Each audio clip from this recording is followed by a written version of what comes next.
Hey guys, it's Dale from Elephant Memories.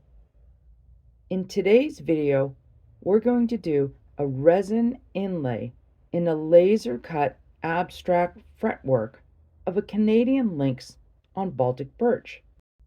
I originally created this design many years ago before we got an epilogue laser. Using a scroll saw, I hand cut all the pieces and had a beautiful piece of walnut for the backing with no inlay. This project was later published in Creative Woodwork and Crafts magazine in 2014. I thought I would try an updated version using a laser and resin.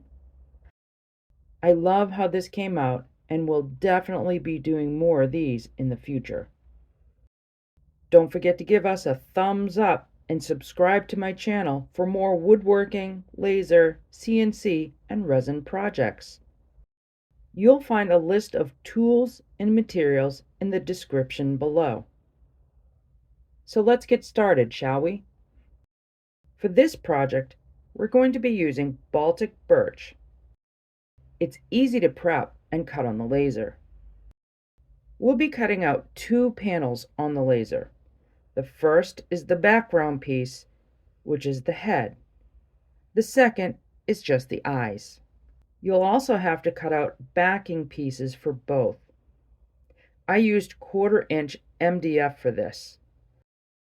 Baltic birch is not as accessible as it used to be, and the price has raised significantly.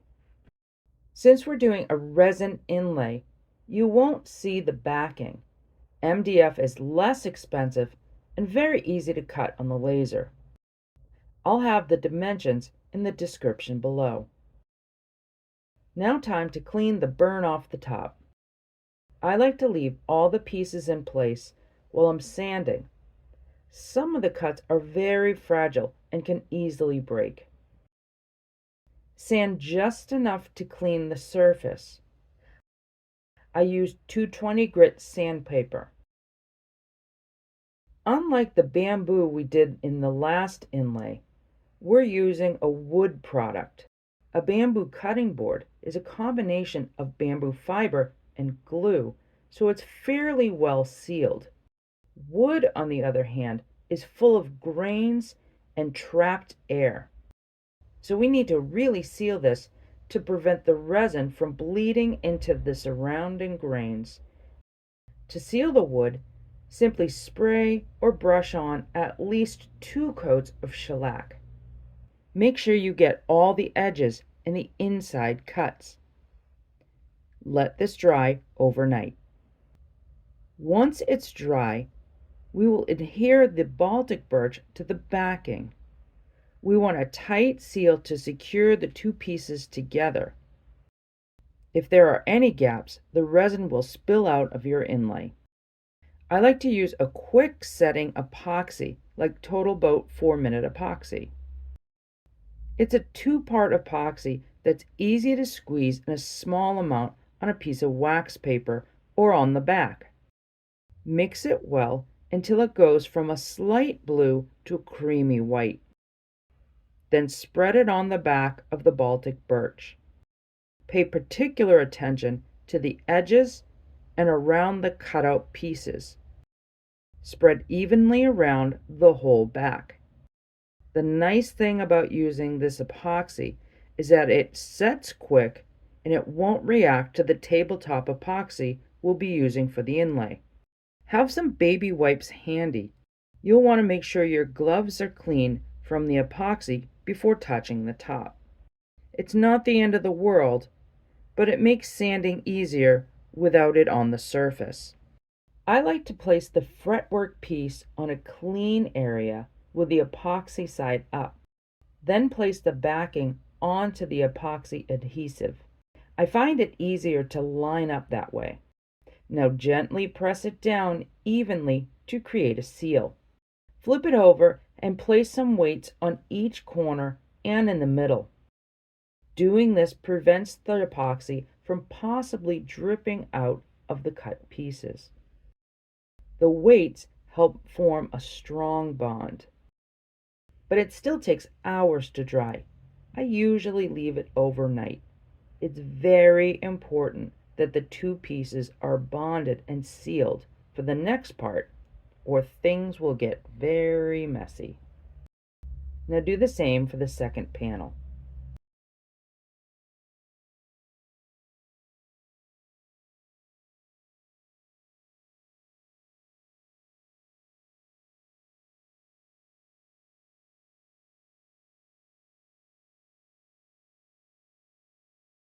Okay, now it's all set. I have one cut piece that has an exposed side. We're going to have to dam this up so we can pour in it. For this project, I'm going to be using FlexFix UL listed duct tape sealer. This has a very strong adhesive that seals the edge well. It comes off the resin fairly easily too. Now I'm going to create a non-stick surface by folding a thin piece onto itself.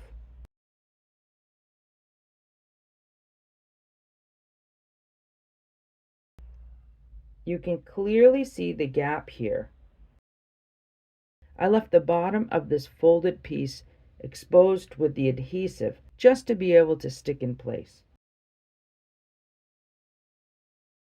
Be sure the top of the tape is above the birch surface to create that dam. Now we will secure the whole thing in place with a larger piece of tape. You want to well overlap the sides and the bottom and press hard to create a seal.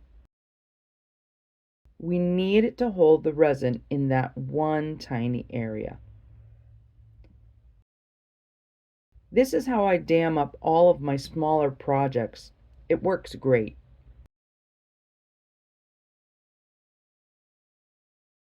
I'm also going to use a little wax paper and tape to protect the surface as much as possible. I will definitely get some on the surface, but less is more. Using plywood is tricky when you have to sand. If you over sand it, you'll sand down to a darker layer. I was actually making two at once and overworked the second one. I'll be making another video later on ways to fix or cover up this mistake. So you can actually skip this part if you want. Just cut and tape pieces in the larger area. Now for the resin pour. If you're using a hardwood instead of plywood, you can just pour into the fretwork, and then once it's cured, sand the whole thing smooth. But we're going to be a little more precise for the small details by using a syringe and carefully squeezing into place. A larger syringe with a wider gauge needle would definitely have been easier.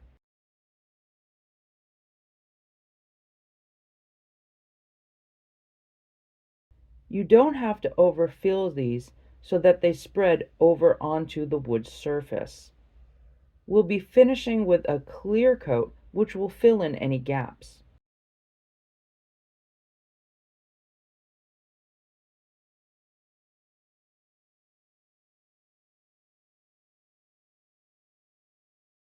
You may need to use a toothpick to help spread the resin into the really fine details.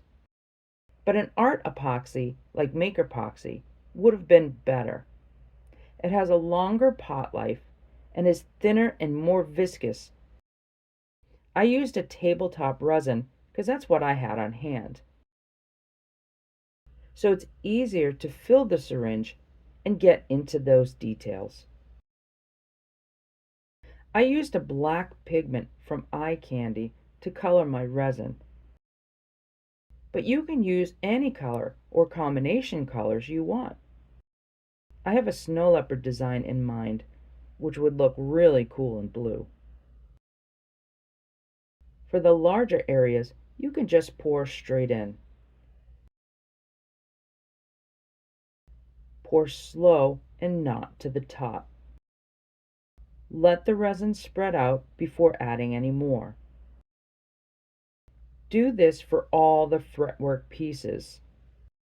I do have these on risers to keep it off the table. If some does leak out from somewhere, you don't want it to ruin the backing. I did end up overfilling some of the whiskered areas just because I couldn't move the resin into the fine details in this area. Now cover and let sit for 48 hours.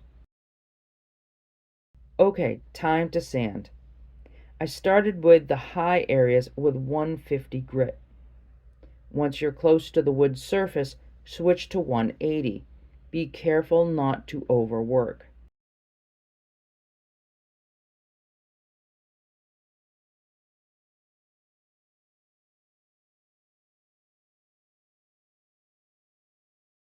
Now I'm almost flushed with the surface, so I switched again to 220 until everything is flat and clean. Then clean the dust off with an air compressor. Don't worry about if some of the areas aren't filled to the top. Before our final coat, you're going to want to mask off the backing.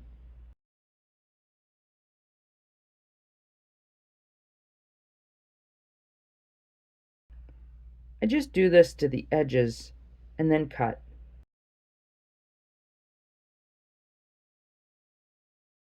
I don't want any kind of drip edge on the sides, so we're going to tape this off too.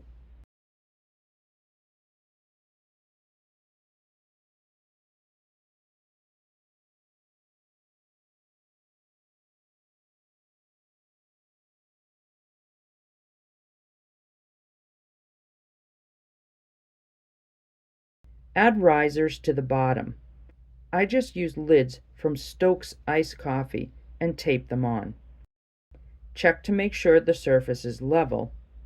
You can just add extra pieces of tape to the risers to adjust. Now clean the surface well. I just use denatured alcohol and a rag.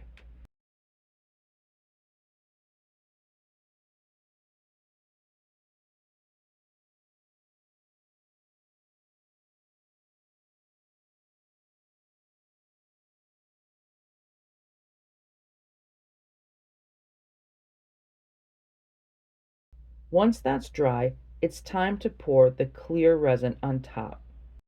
I usually start over the inlay area. Use a silicone spreader to really work it into the resin inlay area.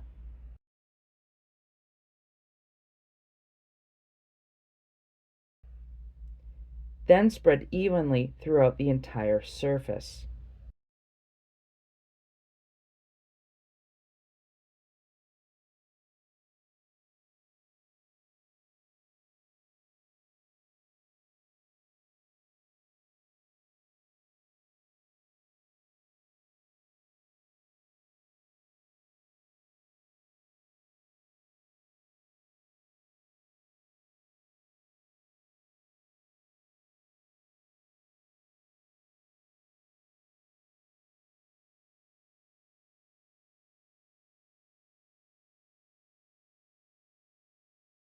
Use a butane torch to pop any bubbles. Then do the same for the second panel. Cover and let dry for 48 hours. We're going to remove the masking tape now. Some of this will just peel right off, but some will need a little heat from the heat gun. It doesn't take much heat, and it should peel right off with a perfect edge.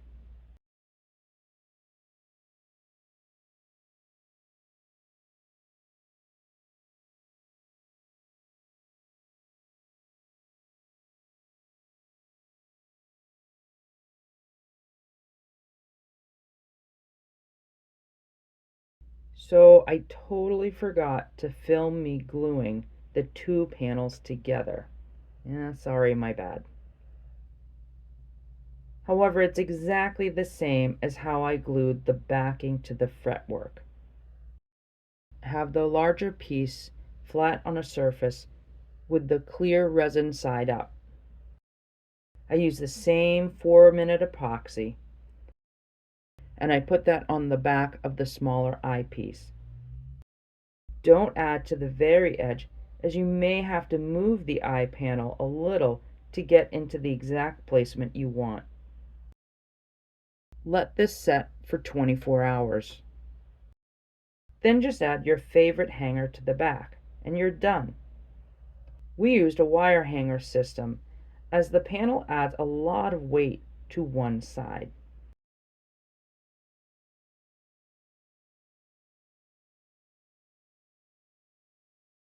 And that's it.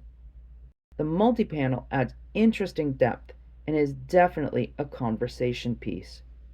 Thanks for watching, and we'll see you next time.